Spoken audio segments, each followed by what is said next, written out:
Welcome, everybody, to Stay Curious. I'm your host, Mark Marquette, and so glad that you've joined us today as we broadcast from the American Space Museum in downtown Titusville with our good friend and a wonderful supporter of our museum, photographer Carleton Bailie. Hello, Good to Carleton. see you. Good to see you, as Great to see always. you today there. You kind of subdued here in your shirt. Yeah, it was. I looked for Thanksgiving kitty shirts. I You, couldn't find Well, one, you've but got your UFO there. There is a cat on it the is a bottom cat. there. We have to. I don't know There, there he is. yeah. Hello, everybody. You knew he'd had a cat on him This, somewhere. this, I believe, is that A1I Atlas thing that's coming to pick up all the cats and take them back to Mother Oh, Planet. that is. Yeah. But of course, we know that the Earth can't be flat because cats Cats would have would've- knocked everything off of it by Exactly, now. exactly. So you're a big cat lover, and you actually got your cats registered to go to the Artemis 2 flyby of the moon, don't you? Yep, I do. right. I'm Including Sir Drools. Sir Drools, Cranky Pants, Gypsy, and Snowball. There you go.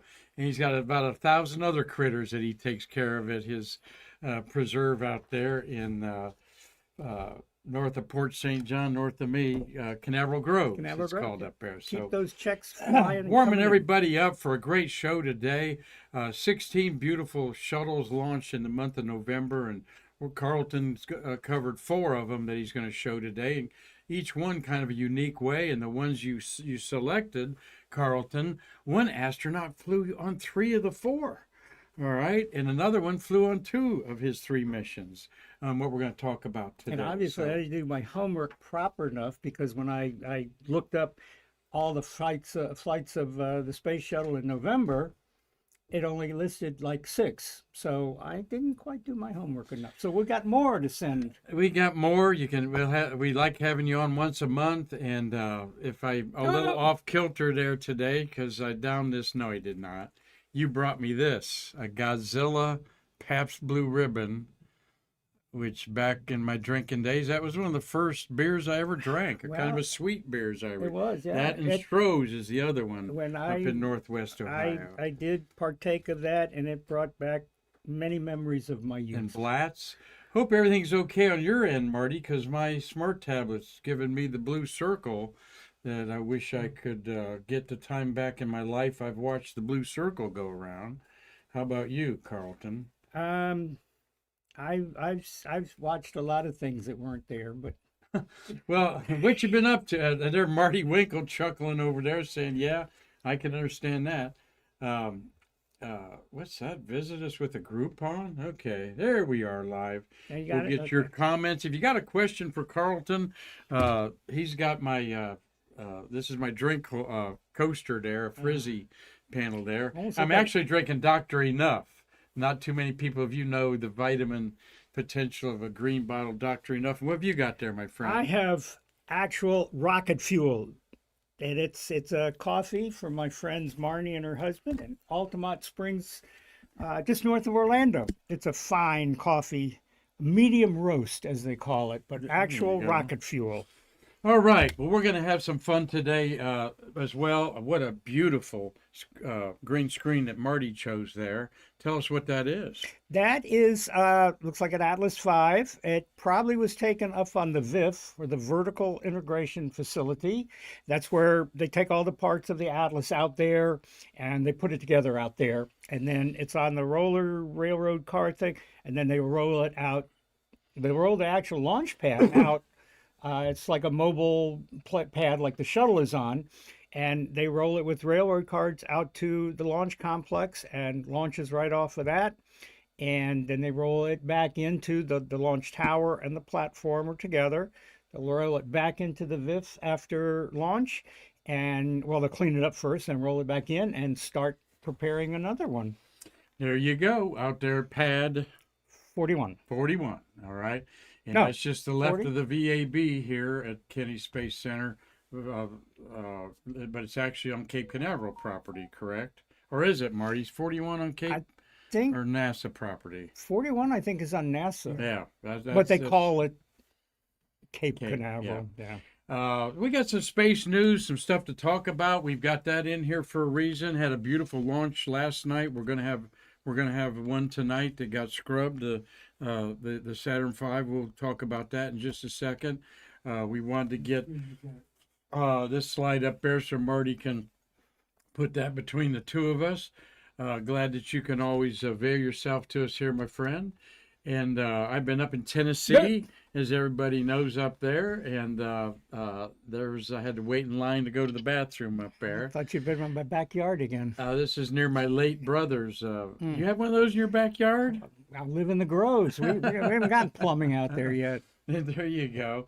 One of the locals of Piney Flats, Bristol, Tennessee, does a character every season of their outhouse there. People love that.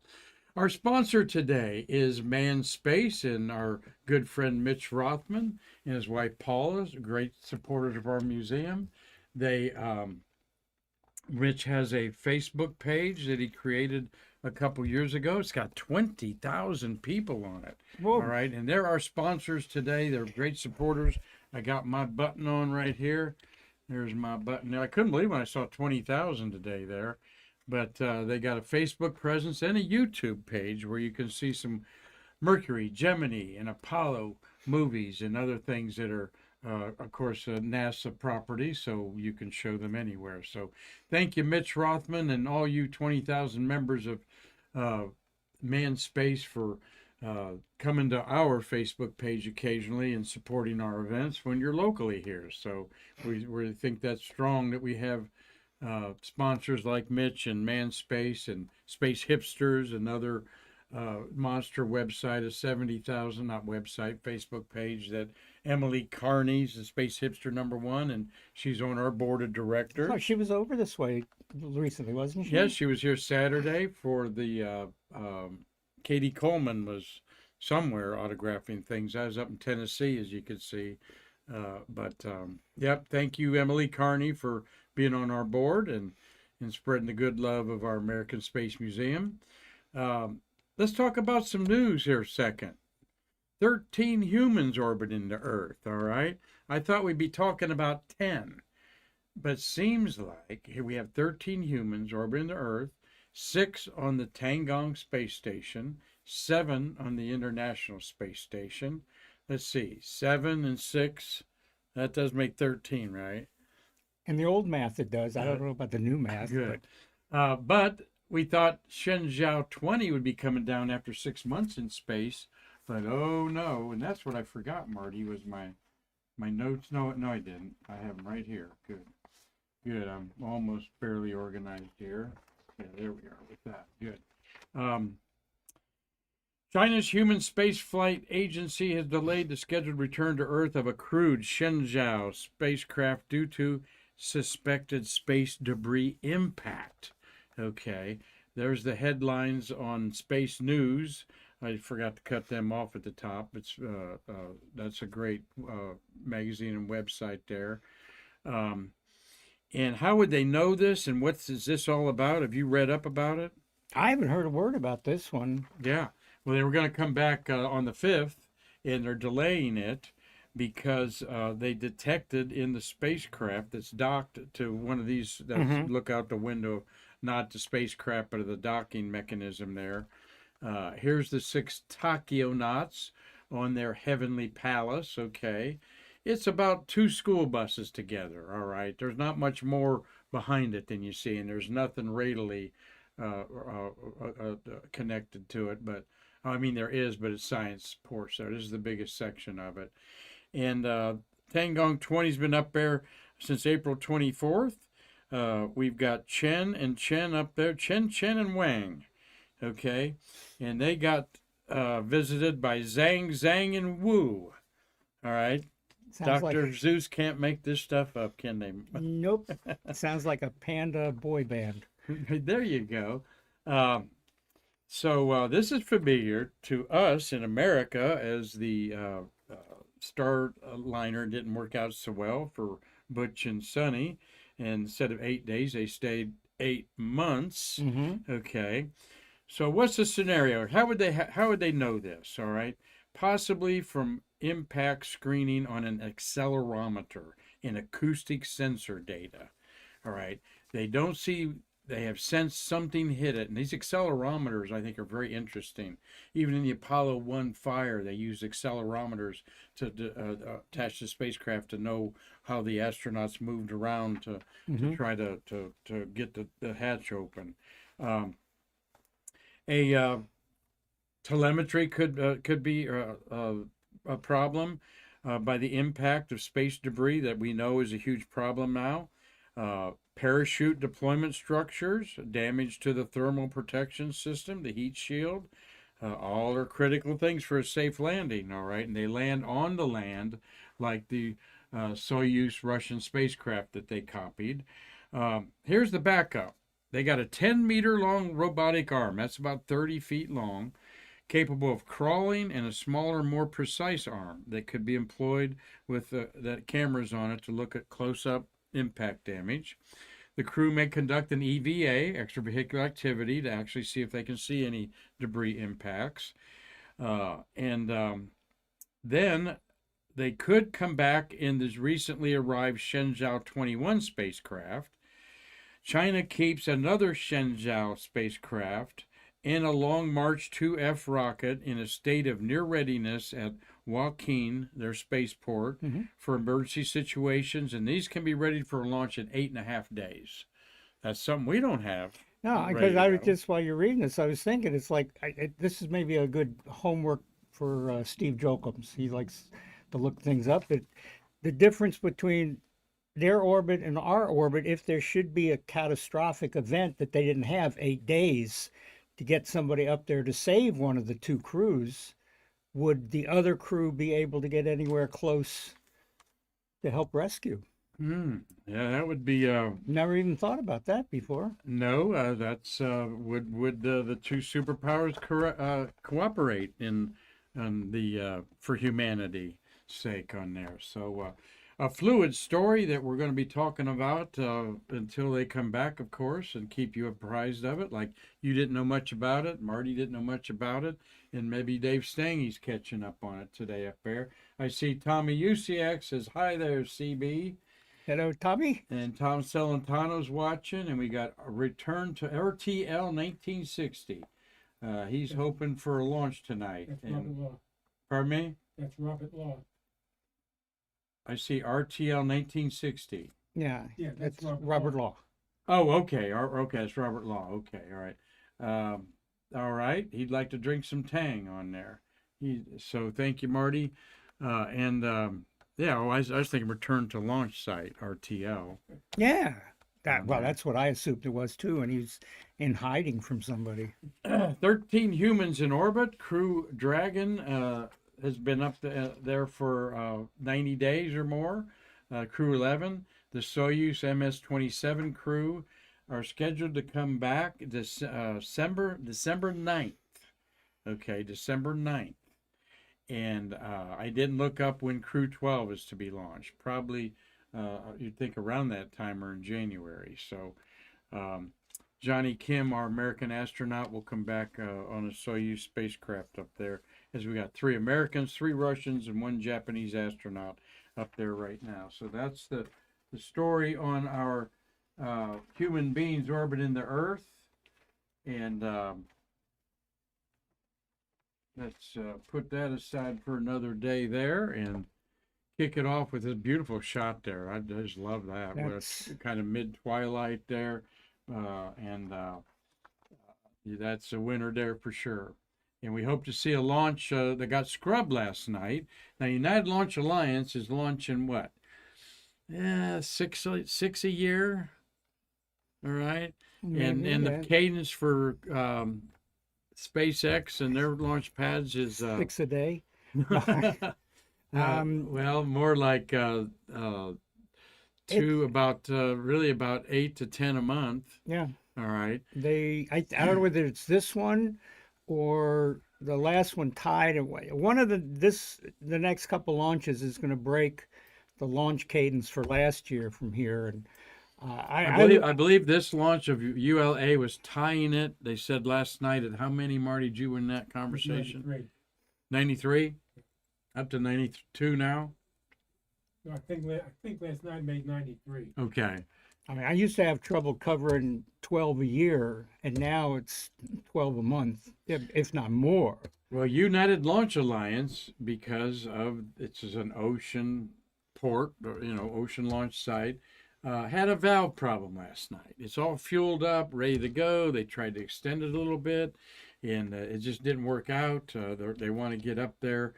This is the poster for the Viasat 3 Flight 2. All right, I'm not sure about all what that payload's all about. I didn't do my homework on It that. had something to do with cable and internet, I think, and communications between.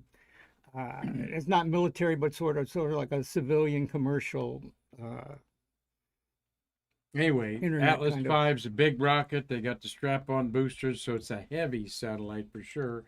And who knows what ride-ons might be on there that the government said don't tell anybody about. But anyway, because United Launch Alliance is the military's choice for launching its NRO, National Reconnaissance Office, satellites. So good luck to them tonight. It looks cloudy as can be out there, brother. That's I was noticing because I was reading up about it before it came, and the snow. That's what the clouds. I mean, that's what the sky looks like. So whether those are good clouds or bad clouds, either way, we wouldn't see much when it launches. But Yeah, it'll go up in the clouds. And last night when I was watching the commentary, um, they kept talking about no winds. The flag at pole at the press site was just dripping down.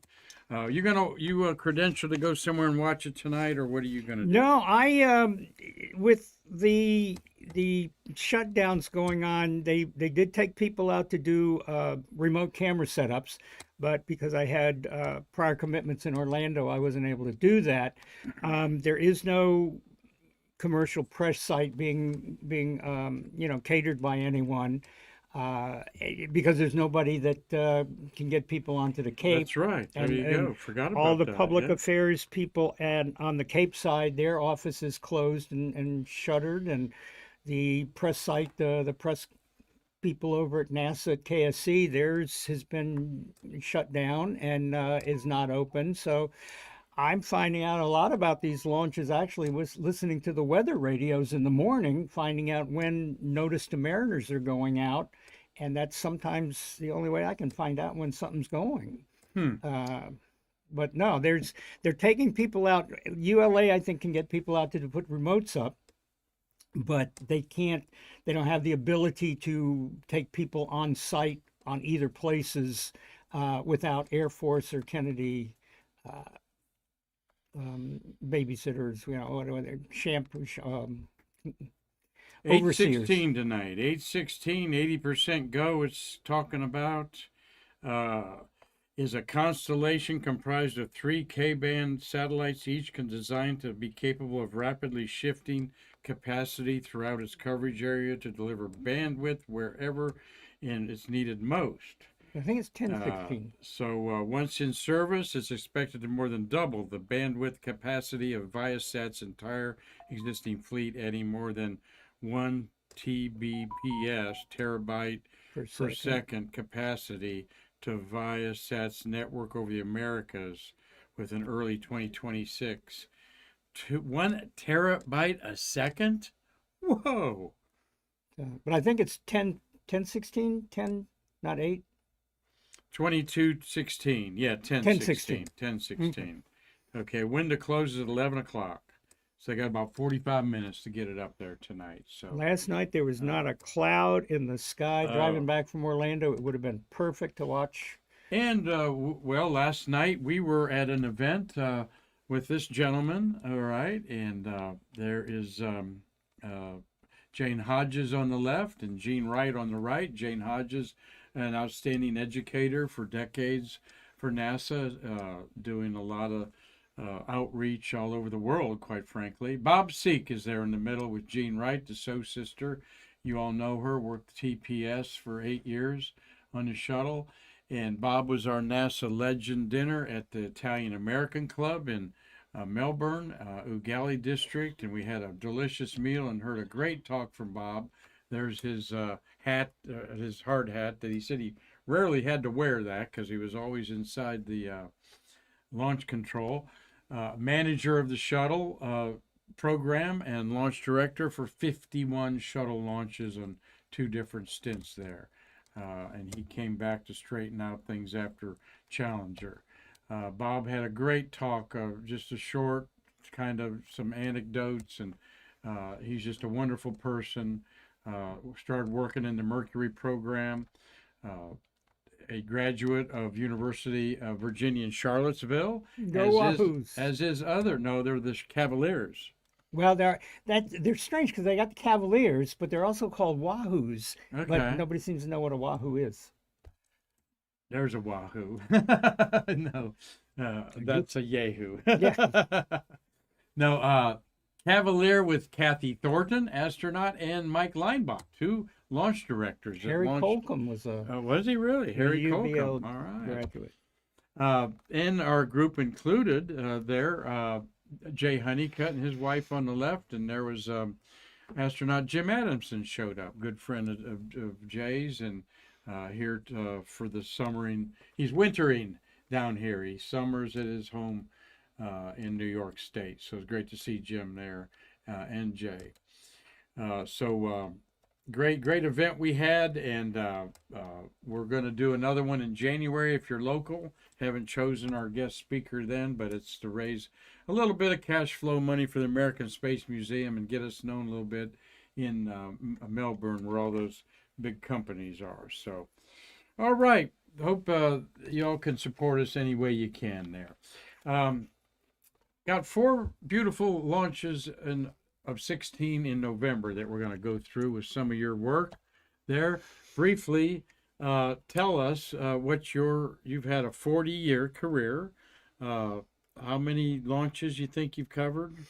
I kind of stopped counting at 700 because after 700, that's when the cadence for that was so high that they didn't support a lot of once they started doing Starlinks 1, 2, 3 times a week, they stopped taking the media out, and I would shoot from off site, but I would still photograph them and be out there. So I don't count them as full launches. Some of them I shoot from the front yard. I know. So I'm in excess of 700, probably closer to about 750 legitimate ones, and quite a few that I'm just out there going like, oh, so that's what a launch looks like when you're not looking through a viewfinder. Now, Carlton, we've got Chris Callie's on there, says Mark, Marty, and CB on there.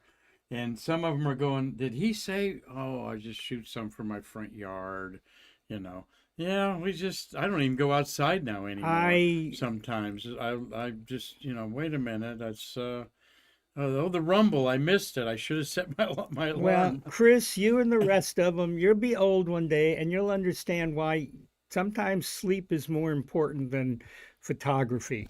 Yeah, there you go. But for photographers, you want to sell your images or have somebody publish them. And that's why we always love seeing your work and sharing it.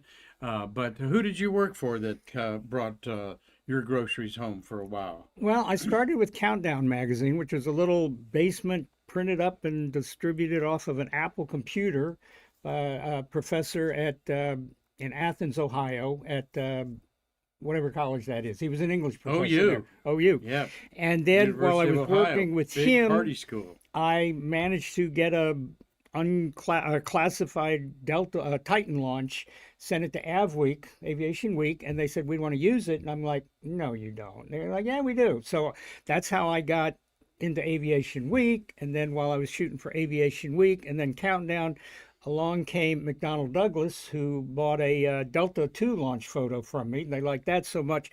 I then started a 20-year career with McDonnell Douglas, Boeing, and then United Launch Alliance, doing basically, if you're a fan of rocket photography, I'm sure you've seen Ben Cooper's works. Well, I did for them then what Ben Cooper is doing now, only we didn't have the internet and we had film. So I did all their launches, and I did 6 or 8 out in Vandenberg, California. And but I've also shot for Rockwell and for NASA and for Space Hab. I look and I find things, I'm like, oh yeah, I forgot I shot for them, and I can't even remember it. But Harris Corporation I've shot for, and Good. Well, we're establishing you as a true photographer that paid his bills with his camera, just like our friend Chris Calley pays his bills with his artist brush and but anybody wanting to or go in this, pencil. I also work full time at a CVS drugstore so I could get insurance and pay the rest of the bills That's right. because there's so many people that want to do it, and the more people that want to do your job, the less they pay. Well, I've taught photography various levels for decades, and particularly senior citizen groups and stuff like that, or young other groups. And I do know how to make $1 million in photography. CB. Buy a lotto ticket. No, you start out with 2 million. Yeah. Okay, if you want to make 1 million, and I had people laugh at that and then come back to me and say, "Yep, you were right." But that was the film days when they didn't have to pay anything. You had to pay to see your work. Film, $3 or $4 a roll, $10 to get 24 exposures developed. That's 50 cents a picture you're looking at, and half of them you're throwing away, and you're hoping there's 2 or 3 good ones out of there. And today you shoot. Doesn't cost you anything. And a lot of the internet and the magazines are now what they call on spec, meaning that you go out on speculation, you're going out on your dime, and if they like something you shot, then they'll use it and they'll pay you. But if they're launching 3, 4, 6 rockets a week and nothing happens, they all start looking the same, and they're not really interested. So they'll write the stories, but there's only so much so many different ways you can make a white rocket in a black background or a white rocket in a light blue background look different. And well, and we're going to see some of your work that you got paid for. Alan Schmidt, good to see you staying curious today. Can't wait for Alan to clear his plate of all his honeydews so he can come and help us here at the museum with our collection, and maybe help us restore a few models here, Alan. As I want to ship a couple up to, I don't see Steve Jokins on here, Marty, yet today. I do see Dean Babcock and Gary Gerald and Doug Forrest. Steve's the first. Pardon me? Steve's the first one to. Oh, he's the first one up there. I see. Oh, above. Okay, there he is, up there. So I'm always willing to accept peanuts from you, Gary. Just keep them coming. Send me a couple tons. all right. Yeah, right. You need peanuts for all those squirrels in your yard. But Yeah. we like the Vidalia onions that Gary Gerald grows up there in Collins, Georgia. So, no particular order. Here's 4 missions of your work, each one kind of unique and shows a different aspect of your photography chops. November 24th, 1991 was the launch of this mission of STS-44, the Department of Defense mission. Okay, and I'll talk about the shield there in just a minute. But they all walked out with Bald caps. Now this was, they're bald caps, so they all would look like Story. Now there's also Story Musgrave. I believe, Who's on his 4th of 6th mission there. You got Fred Gregory, the commander of his 3rd of 3rd mission, his last one. Terry Hendricks, his 1st of 4. Okay, that's Story in the middle. Okay. Mario Runco, his 1st of 3. James Voss, his 1st of 5.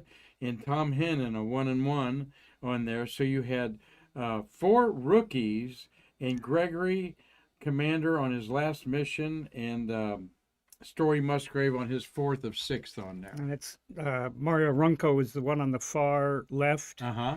And funny thing about this, because you said, So you're in a press corps. You're surrounded by what, 50 people at least around you or more? well, this was on the terminal countdown demonstration test. This was the okay. fake walkout, so to speak.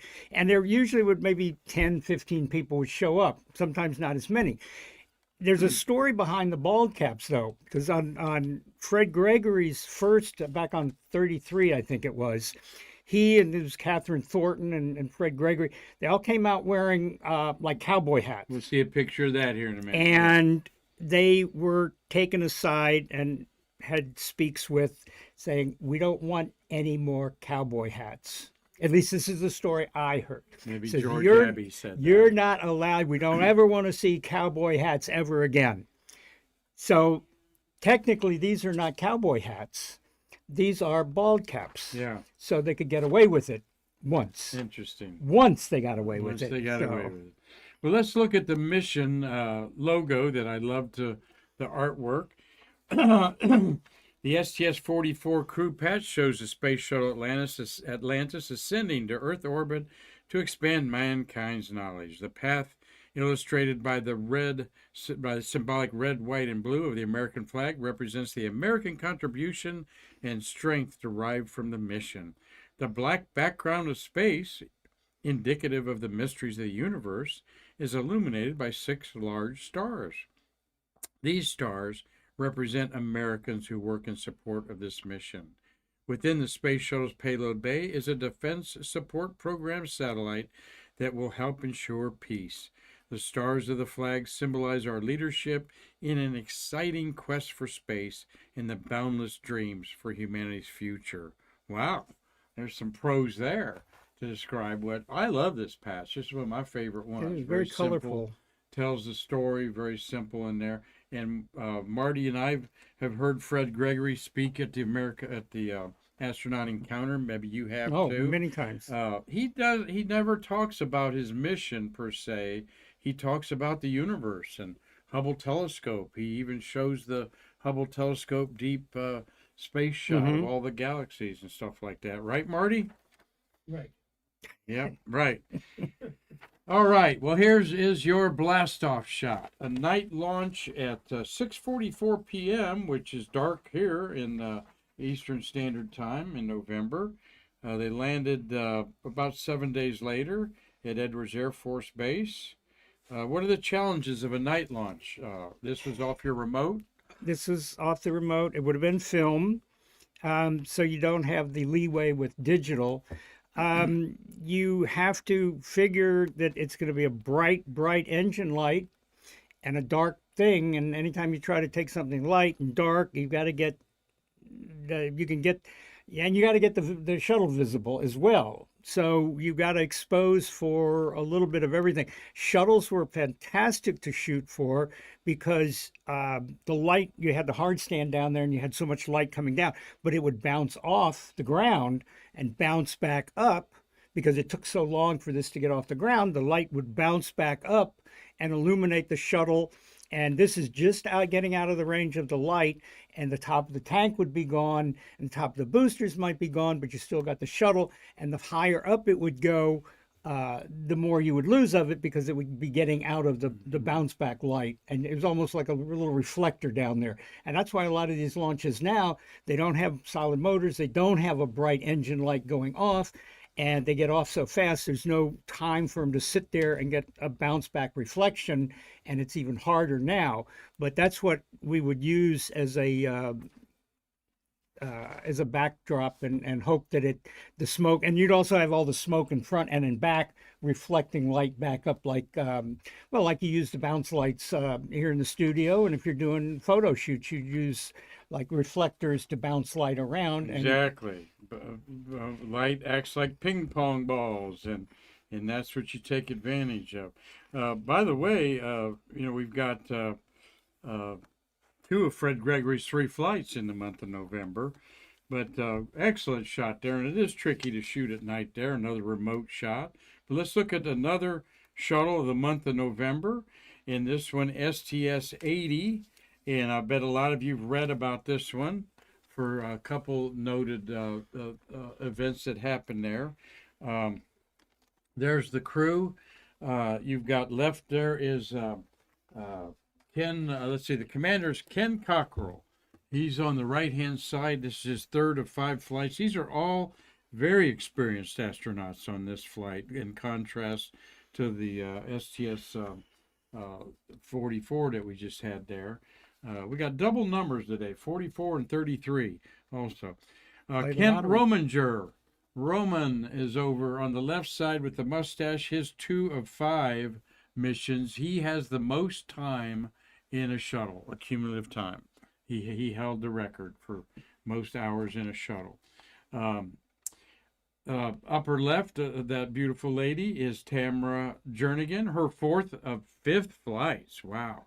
And Tom Jones is over on the right side with the space EVA suit on, and his third of four. And of course, Story Musgrave is in the middle, and this was his sixth and last flight. Look how sheepishly he looked there, like, I've been here before, okay? You know, shoot that picture of me. So, a couple, this was delayed 3 times, all right? This is a very long, I'm not going to read the whole thing about this patch. It's a unique one with the shuttle on one side. Depicts the Space Shuttle Columbia and 2 research satellites as its crew will deploy on the blue field of space, okay? And the symbol of the astronaut corps there, the red represents the nation's electronics industry. No, I'm saying the symbol of the astronaut corps represents the human contribution to scientific progress in space. All right. And at the bottom of it's not a UFO, it's the Wake Shield facility flying for the 3rd time. The 2 bright blue stars represent the mission's spacewalks, okay, right there in the middle. The final rehearsal for techniques and tools to be used on the assembly of the International Space Station. Guess what? That was scrubbed.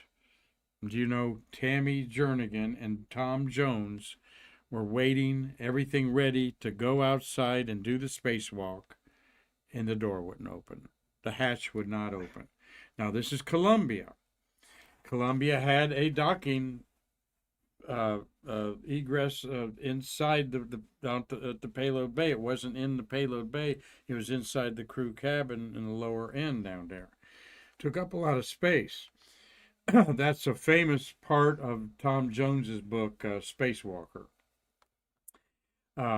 Surrounding Columbia is a constellation of 16 stars, 1 for each day of the mission, representing the stellar talents of the ground and flight team to share the goal of expanding knowledge through permanent human presence in space. And they had a whole array of scientific experiments in the bay. But what in that thing up at the upper top up there is the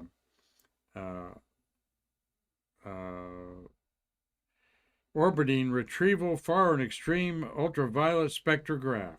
All right, is what that baby is. And that's why they have acronyms. That's right. So there's the crew, and that's not a picture you took, of course, but the angst of all that training, and I'm talking, months and months at 6 hours a day training to use tools that would be used on the construction of the International Space Station, because this is November 19th, 1996, and they're ready to start building it. And they couldn't open the hatch, and Story Musgrave, who did the first EVA in the payload bay, went down there and tried to check it out and so forth. It wouldn't work.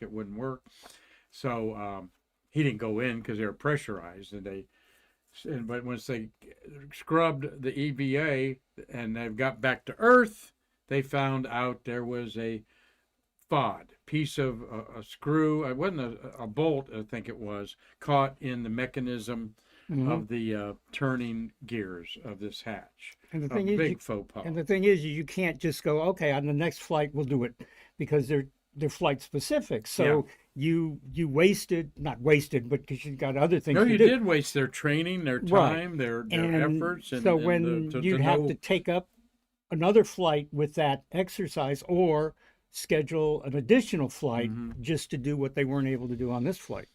Well, both did do a spacewalk, but not together. Tom, in fact, on his last flight was the Destiny module, the most important module of the ISS, and he did 3 spacewalks on that.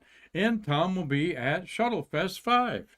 He's very anxious to come. I'm in communication with him a couple times a month now, and he's very anxious to come, and he's anxious to have the fellowship with other space workers and astronaut friends. So I know Tom will be a big hit, and he'll do a presentation on Shuttle Sunday, June 20th at the Cocoa Beach Hilton. So all right, so this was a talk about your work here. That is Let's look at the something time. that'll never happen again. And if you were lucky enough to get on top of the VAB for a launch, especially a shuttle launch in the daytime. 2:55 p.m., November 19th, 1996. You saw and felt one of the most outstanding. You can't even describe it because your insides would shake. The building would shake. The car alarms would go off. Good. And I you love the saw, car alarms going off. and you this thing that got the Atlantic Ocean in the background there. You can see the different colored smokes that the orbiter puts out, the white from the engines, the black from or the dark from the boosters, and then the combination is going up. And it looks so small when you're up there, and yet it's huge. It's humongous when it's going up. But to see it leave from Earth and you're 500 and some feet off the ground and it passes your eye level and you get to see it. Oh, that would be right. 500 feet up, you're looking Yeah. across eye level with it. It Huh. was Gorgeous shot there. Really beautiful afternoon shot, and then follow that up with more of the streak there. And the fact that there were the clouds below, because if you're on the ground, you might not see it go into the clouds. Yeah, look at and the shadow being cast from the smoke trail But there, the SRB trail. being there, you see, and then you got to see it heading off back into orbit, and that's pretty far away at this one, but it's just there's really no way to describe what it looks like until somebody sees Well, it. while And you're down there, your remotes are being engulfed by that smoke Exactly. on the bottom right down there, and here's what they look like. see, and then so your ground level got clouds, and your upper level it flew above the clouds, and you'd get it without clouds. But Ooh, what a That- beautiful shot there. The clouds cooperated for you there. that is one of my favorites. Yeah. Actually, not the last Shuttle Fest, one of the last couple Shuttle Fests, Story Musgrave was there, and I tried to give him a couple pictures, and The first one. he signed a couple of these for me, and that is So that'd just be the SRB smoke on the left, and the SSME steam actually is on the right, correct? so. Gorgeous shot at CB. It's just, and then you can, you put a horizontal, you put a vertical, and a daytime shot like that, you can do a lot of different kind of things as opposed to a nighttime shot, because once it clears the tower, you're going to get an orange ball. Well, what a mission. Disappointing in many ways because they couldn't do the spacewalk, but Story Musgrave, also in Tom's book, and Stories talked about it at the events I've been at. It was his sixth flight. There was 5 astronauts. So he was going to he was down in the lower level. What's the correct term for that, Marty? Mid-deck. Mid-deck, okay. He's down the mid-deck. And when they came into re-entry, he didn't buckle in. He floated up with his other 4 comrades up in the crew cabin up there. And Tom Jones describes it beautifully in his book that he's wedged up behind he's between Tammy and Tom and wedged up to Gregory's not Gregory Roma. They call him Rominger. Taco. Taco is what the nickname for Commander Cockrell is. He's called Taco, and he endured the weight of losing weightlessness and re-entry, like that 3 gravity there, without strapping in because he was Story Musgrave. Yeah. And Taco wasn't going to say, get down there and strap in. Right, it was his last flight What are they and going all to do? that. Fire And, him in he space? did want to fly again and do 7, but he never ended up doing it. But Story Musgrave's 90 years old. Talked to him very recently. He wants to go to space again, and he don't want to go on a suborbital flight. He No. wants to go orbit the Earth again. Good He for wants to him. be the oldest man to orbit the Earth, and he's in pretty good shape. All right, I know he lives here on the coast, here in a condo at Cape Canaveral, and he gets up in the morning and runs on the beach still at age 90. So, great stories to know these people in the 6 years that I've been involved with them here. So, good work there, CB. Let's look at our third or fourth one here. Again, Gregory and Musgrave. Both of them flew 3 times in the month of November. And this is the Defense Department number 2 for Gregory. So he knows some secrets. that he's taken with him, but in the Star Wars campaign of President Reagan, continued by President Bush. And they may not have built the things they wanted to build because the idea was to bankrupt Russia to keep up with the Joneses, so to speak. So the stylized Falcon soaring into space represents America's commitment to manned space flight. Stylized Falcon, I think of it as an eagle. Yeah, I mean, It symbolizes courage, intelligence, tenacity, and love of flight. The orbit around the Earth is its lofty domain, yet the Falcon, I want to say eagle here, with its keen vision and natural curiosity, is looking forward to the challenge of the edge of the universe. The red, bold feathers of the wings drawn from the American flag overlay the random field of stars, illustrate the determination to expand the boundaries of our knowledge by American presence in space. The single gold star in a blue field honors the memory of Rear Admiral David Greggs, our crewmate, colleague, and friend. All right. I didn't look up what happened to Griggs. I think Griggs was an astronaut that was killed, not so much in training, but he was an astronaut, but he died. If I got this right, Marty's looking that up for us. I'll bet. But David he died Griggs, under in Griggs, a plane Marty. crash, I believe. Mark, how do you spell it? David Griggs, Griggs. Fred Gregory's the commander. This was his second of third flights. John Blaha, one of my favorites, his second of 5. His last was on the Mir Space Station. Musgrave, his third of 6. Manny Carter, his first one of 1. And oddly, Manny Carter died in a Southwest Airlines crash in 1991. All right, and here's we got a bunch of pictures of them dressed up. I see. I've never seen that one. Yeah, look at Gregory there and his nice legs. Manny Carter's to his left there.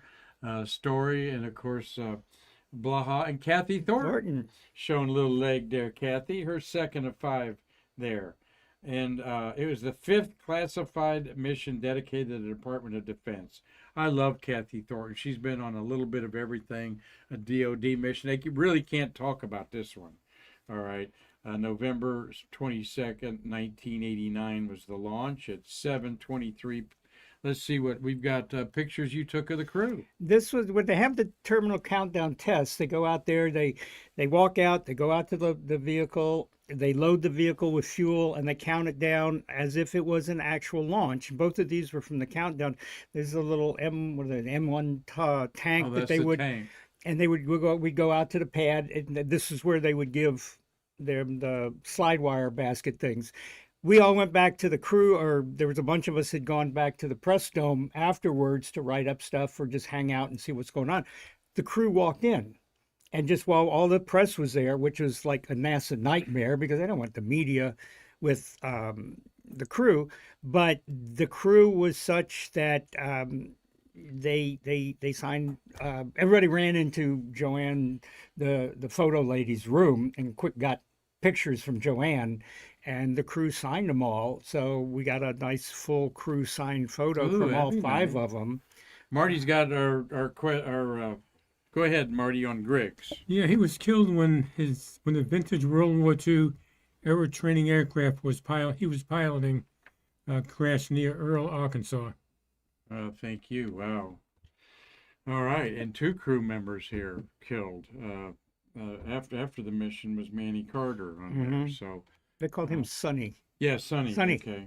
But and he's on our watch. So there's what you're talking about. They had launch was set for November 20th. Was rescheduled to allow replacement of suspected integrated electronic assemblies on the twin solid rocket boosters. This would have been their practice countdown because they got pretty serious on real launch days. But, yeah. But this is the practice countdown. They all ran out with these hats. She's got like a bonnet. He's almost like a hipster kind of hat, and he's got the cowboy hat, and then Fedora, and Bla's got like the silver top hat, and the other one looks like a German mountaineer's hat. There. You're right.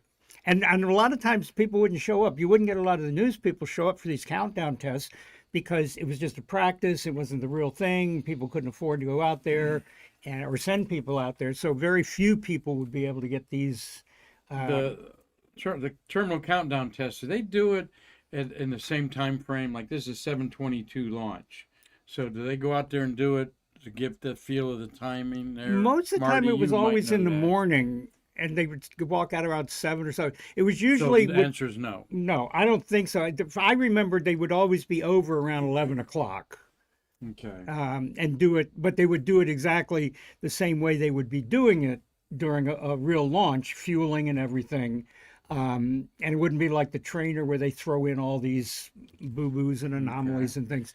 But it was usually over at 11 o'clock, and then they would just Well, go back Steve to Houston. Jokums is offering here a good tidbit that the neutral buoyancy facility in Houston is renamed in Sonny Carter's honor. So that's a great factoid there. Thank you, Steve. Thank you. Yeah. Here's that night launch, 7:30. Again, your remotes are fired by sound. Minor So how sound. many frames did you get off of film before it was too dark, or all you got was the bright rear end of the? This might have been shuttle? like the 12th frame, and depending on how you could, my cameras, you could fit it at like 1 frame a second, 2 frames a second, or like 6 frames a second. So generally with the shuttles, you wanted the slower ones if you're wide angle, and the faster one if you're tight. So if you're tight in on the vehicle, you do the 6 seconds, but if you've got a delay, but you put 6 frames a second, you put a 36, you're only going to get 6 seconds worth of pictures.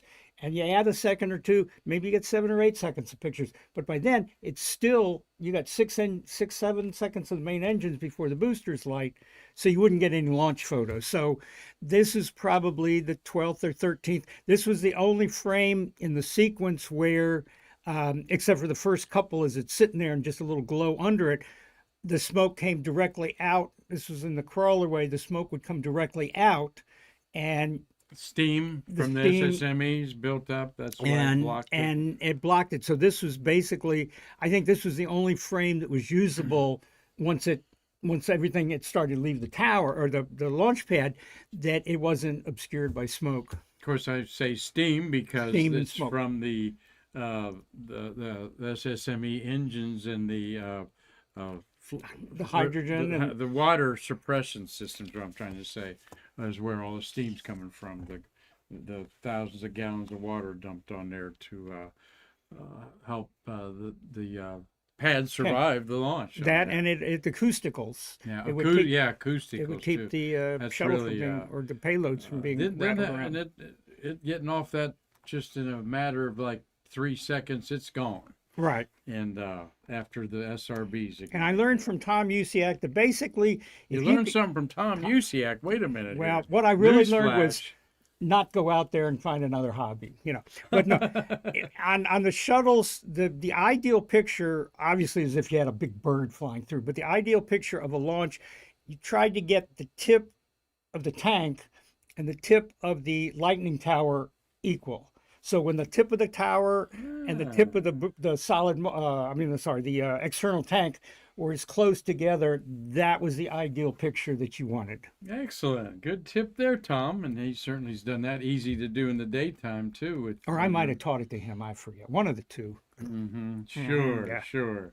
Well, our final shuttle of the month of November that you've offered today to share your has some more different photography in it, folks. We've seen on top of the VAB, we've seen some funny shots of the astronauts with the skull caps on a test day walkout, some night shots, some beautiful day shots. This one, STS 126, towards the end of the program. You about by this time you figured out what you're doing, I'd say, huh? In 2008. Close, yeah. 2008 has this crew here. Let's look at the crew there. We had a big crew here it gave the International Space Station the ability to support twice the living crew there. Okay, with solar panels. They did a bunch of spacewalks. You got Chris Ferguson on his second or third flight as the commander.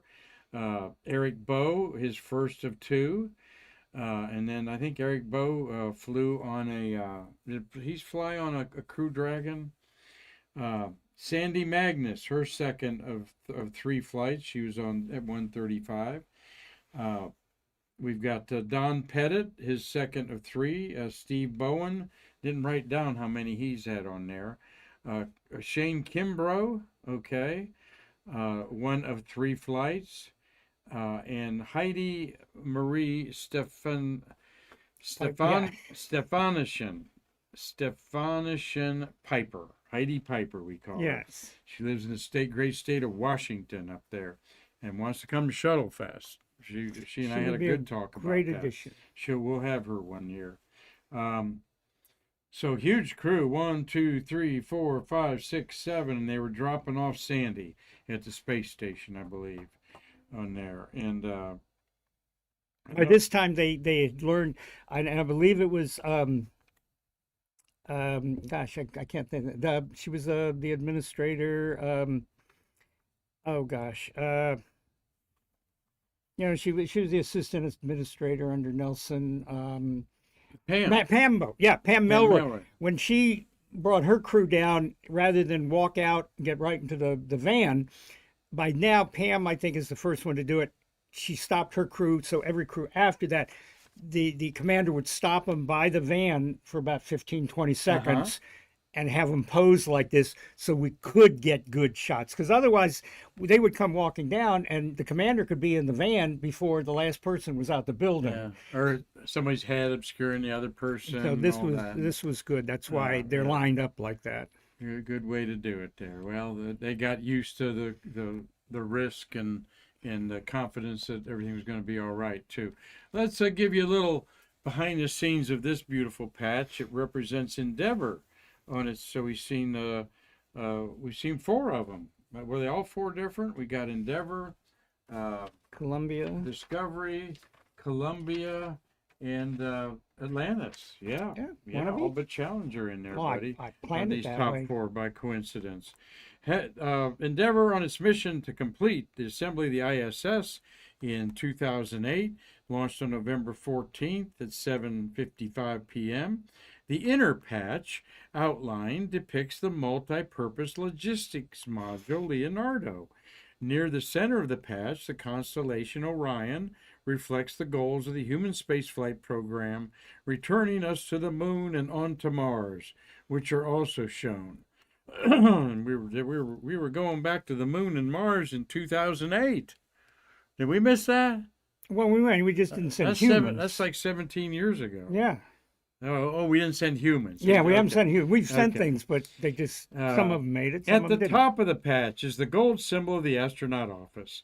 The sunburst, just clearing the horizon of the magnificent Earth, powers all of these efforts through the solar arrays of the ISS current configuration orbiting high above. This is patchwork done by our friend Tim Gagnon and George Kartas, okay? And Tim is known as the Patch Guy and a supporter of our museum. Unfortunately, he won't be at our memorabilia show on the Saturday, but this was launched November 14th and landed at Edwards Air Force Base on November 30th, the 27th flight to the International Space Station. And I'll never forget taking the bus tour at the Space Center and looking out the windows at the Space Station processing facility and seeing Leonardo being worked on by workers, and some of them I may have met, like Mikey Haddad, that were like roaming down there because they had a beautiful window and actually stadium style seats that you could sit there and watch. Did you do that? I was fortunate by that time that I was down on the floor taking pictures of all the payloads, and not just the outsides, but they would let us look in and peer in and take pictures of the inside of the payloads. Okay. So, but I did go through that tour as a civilian, so to speak. So I was able to see. I remember Gumby up in one of the windows too, an inflatable Gumby. That was my big take. Oh, really? After being on the floor so often, going like, oh, okay, just another day in the space station building, and I'm looking around as a photographer's always looking, and I saw an inflatable Gumby up there looking down at like. Huh.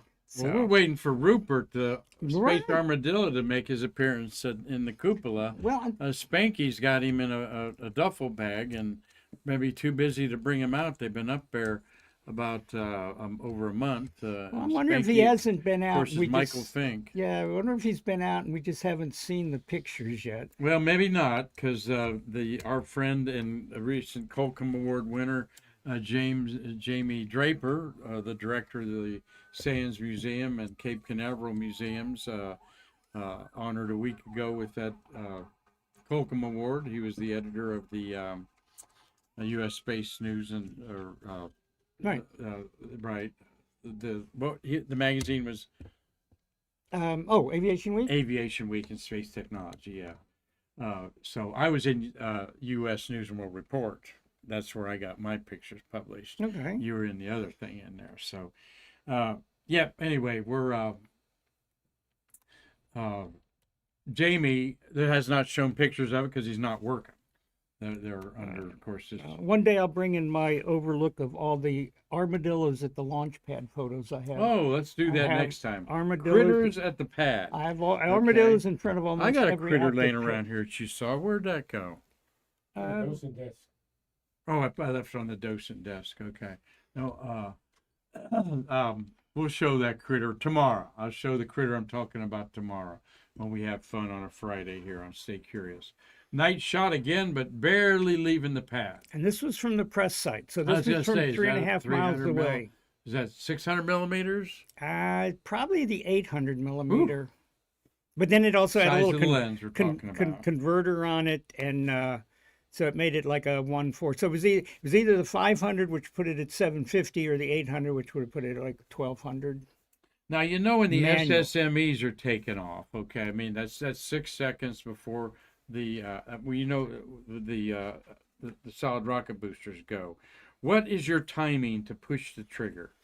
I would always take a couple. Well, I tried. Sometimes you get overzealous, but I would always try to get a couple of the main engines and then hold off until the boosters lit. And then on nighttime, once it cleared the pad, you're not going to get much anyway. So I would you always leave a frame or two just in case, but I would get 3 or 4 or 5 of it real quick as it's going up. Then it clears the tower, and then you do one every 2 or 3 seconds until it was out of view. Another view from the press site. I love the diamond pattern coming out of the exhaust of the space shuttle main engines. And again, with the shuttle, you had the light coming down, but by then the steam and the smoke had started going out both sides. So the flame would reflect off of that. And if it didn't blow away and it just stayed right, say like in the crawler, you're right, benefiting by the light off of and the it would steam bounce coming back up as there. kind of a reflector. And then depending on whether it's a full moon or light moon or whatever kind of moon, because I kind of got a picture of the next one, and you're getting the blowback, the reflections of the boosters and the main engines just on the lower part. And if you expose for that, you get that, and you get a little bit of the shuttle upper parts, but this way you can see the main engines and trying to just work it all together where you've got light, dark, dark, light, and some lighter, some darker, and to get the tank, the 2 boosters, the tile work on the underside, and the main engine diamonds. Yeah, that would traumatize a lot of people. Well, good work there, CB. Excellent shots there. You're using digital here in 2008. That probably was digital, yeah. Mm-hmm. But like I said, I had the UCX teach me, and I also had Red Huber from Orlando Sentinel, Mike Brown, Red Huber and classic Craig name Bailey, around who's here. still doing it out there. Yep. So I learned from the best. Well, there you go, and that's the photography communities like that. They most of them share some of their tricks of the trade. Not all of them, because you're in a little bit of competition to get your image published Right. on there. So, but excellent job there, and boy, I always that heat on the back and getting on the rudder on the bottom and just all that Something about glow that. in the It's like you tank. always saw the top of the shuttle. You always saw the side of the shuttle. You rarely did you see pictures from NASA that showed the underside of the wings or the body flap. And I always liked this because it showed the underside, and you could see, and it's a shot you didn't see a lot of. So I would always try to do something that nobody else was doing, and gave us a better shot of getting it run somewhere. Well, 3 of the 4 landed at Edwards Air Force Base that we highlighted of your wonderful work. The only one that came back to Kennedy was 80, with Story Musgrave on his last flight. And so you need to get the shuttle back to Kennedy Space Center from California, and we've got pictures of that. And you've talked about this a lot, but I don't know, we haven't shown a lot of pictures before of it on the 747 actually flying. So Yeah. these were taken down in Cocoa Beach. And every time it would come in, as it got here from California, it would come in and fly up the beach. It would go down to South Brevard or North Brevard, depending on which way it came in, and do a beach flyby as a payback, as a tribute to the Brevard people that had put it up there, and as a tribute to the Brevard people that were supporting the space program. And it did not fly too far from land, but it flew right down the coast. So you could sit there on the beach, and this was just like a 200 or 300 millimeter lens. It wasn't much. That's and beautiful. and you could just see it just standing on the beach in Cocoa Beach as it flew by. And that's 126 Endeavor that we highlighted after 6 million miles orbiting the Earth, almost 7 million miles actually. The Shuttle Carrier Aircraft, SCA, and this is retired, I believe, at Houston Space Center. That's what I've heard. Yes. And I've seen it there, and they have a mock-up on top of it, and that's what do you think about Discovery potentially moving to Houston, Carlton, from the Smithsonian? These people, your 5-second button wouldn't be working fast enough. I don't have a cuss button here or sneeze button. People know Cough me button, that they I am call it. very outspoken, but why they would even consider it, it's politics and politics only.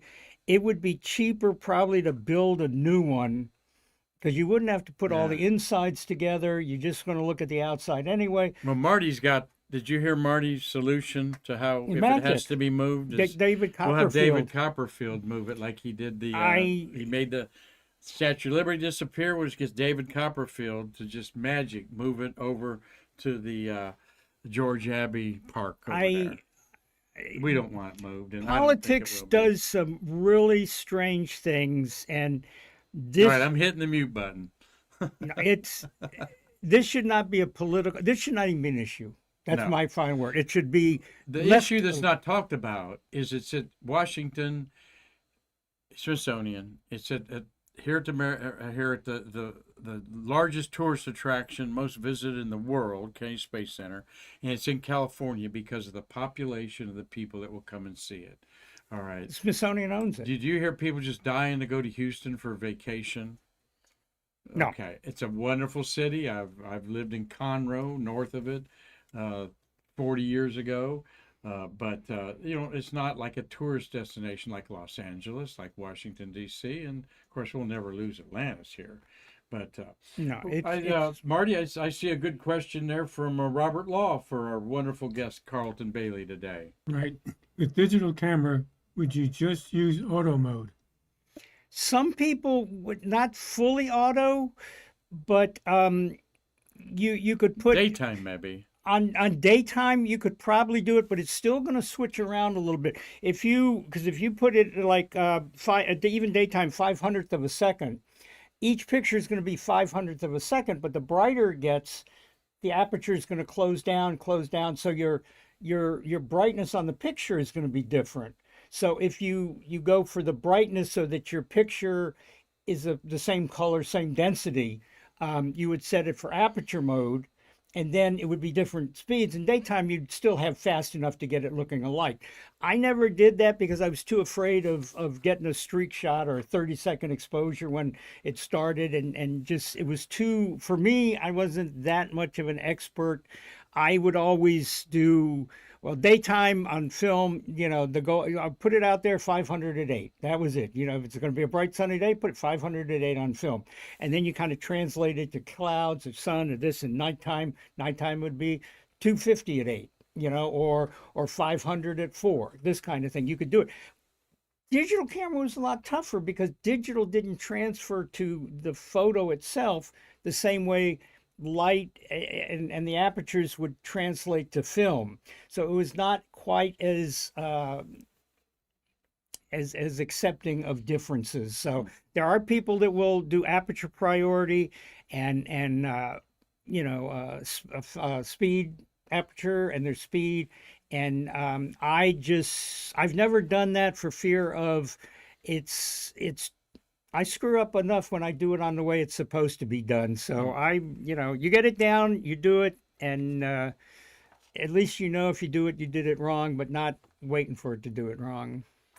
Well, hope you've enjoyed this hour with Carleton Bailie, as I have, and appreciate you spending your time with us, Carleton. And we saw 4 great missions, each a little bit different, with some awesome astronauts. And we saw here's a night shot picture of forget which one that was that you offered that I kept there at the end there. But we've seen your remotes, we've seen your handheld from the press site, we've seen handheld from on top of the vehicle assembly building. I think you're on a tripod up there on the VAB.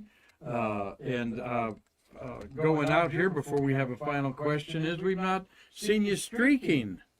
So there's a streak shot. That's a streak shot from the press site. And again, you'll see different colored streak shots. Some people will put it down where they get these bright yellows. You get the bright oranges. I don't know. Nighttime to me looks black and blue and dark. So a lot of times I would put it on tungsten mode. You as a photographer know you put on tungsten. That'd be interesting. It takes the yellow out of it and gives a more natural color. Or in Photoshop now you can take the yellow out of it. And this is more what it really, my mind saw it at, even though it lights up so bright, it's so bright your mind sees the yellow, but something about the yellow, and I love this shot because it shows the palm trees. It shows, I'm pretty sure the moon. Makes it nice, and the moon. And this is down at the press site. I'm pretty sure that was the moon too. That was over in the right-hand side there. And, Streaking with Carleton Bailie here on Stay Curious. Marty's got one final question for you, Carleton. anything. From RG Jubilee, did you shoot any videos of the launches? Yes, I did. I would. There was the videos were more or less a let's send home to the parents so they knew what I was doing. They were not for publication because they were not very professional. I had a bar More for posterity. right, and we're putting them over, we're switching a lot of them over to DVDs, and we'll get them to you, and maybe we can incorporate them into a display or something. It was I would have a fixed. I started out with one of those VHS shoulder cameras, and eventually worked my way into a Super 8 handheld cassette thing. They would mount on the bar, and my tight one would be, the big lens would always be so tight on it. I would have the video camera looser, like half the field of view, and so as long as I would keep the object in the middle or within the tight view, then I knew it was going to be in the other view as well, in the video as well. But they all came out. I mean, they're good, but they're not professional. They weren't good tracking. I don't have any editing software. But yeah, I'm getting them over on DVDs. I'm trying to control them all and maybe I can try to post some of those when I figure out how. But Excellent. Yeah, it was more or less posterity. And then, maybe if something happened and one of the news stations wouldn't be there, then, okay, look, give me $50 and I'll let you figure it out. Good question. Thank you all for watching today. We've enjoyed Steve Jokem's watching today. He and I will be watching Interlagos in Sao Paulo, Brazil, Formula One over the weekend. I'm picking him up at the Orlando airport, and we're flying down there. I didn't tell you that, did I? No, good.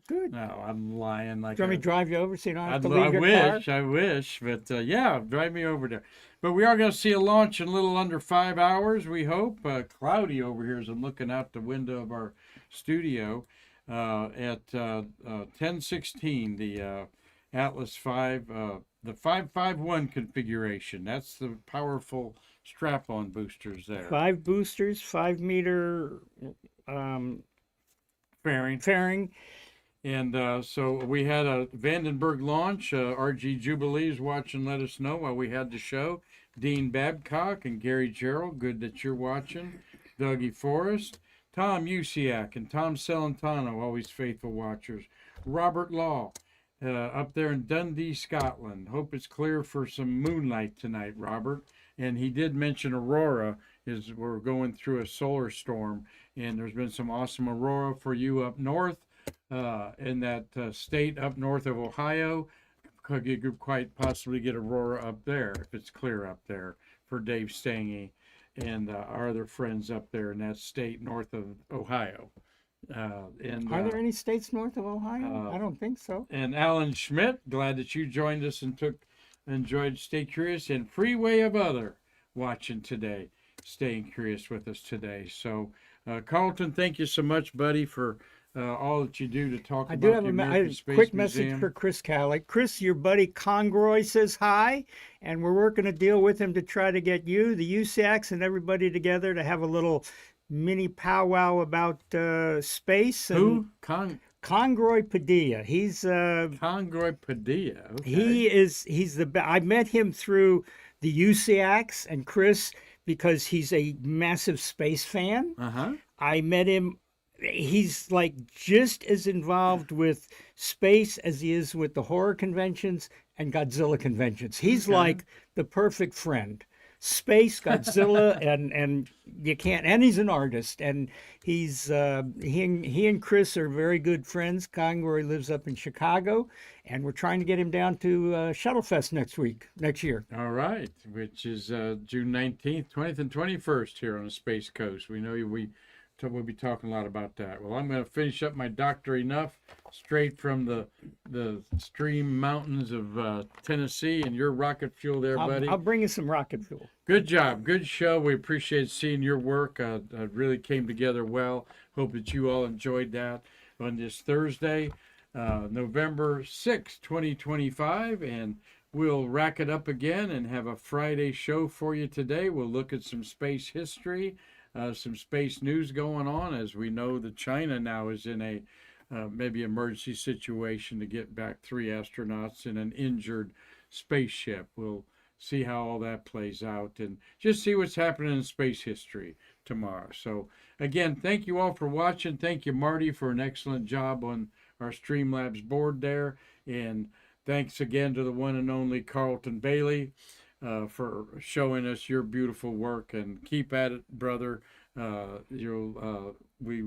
want to see more of your work to share it. Well, so. Thanks for making me look good. Anybody wants to help me write a book?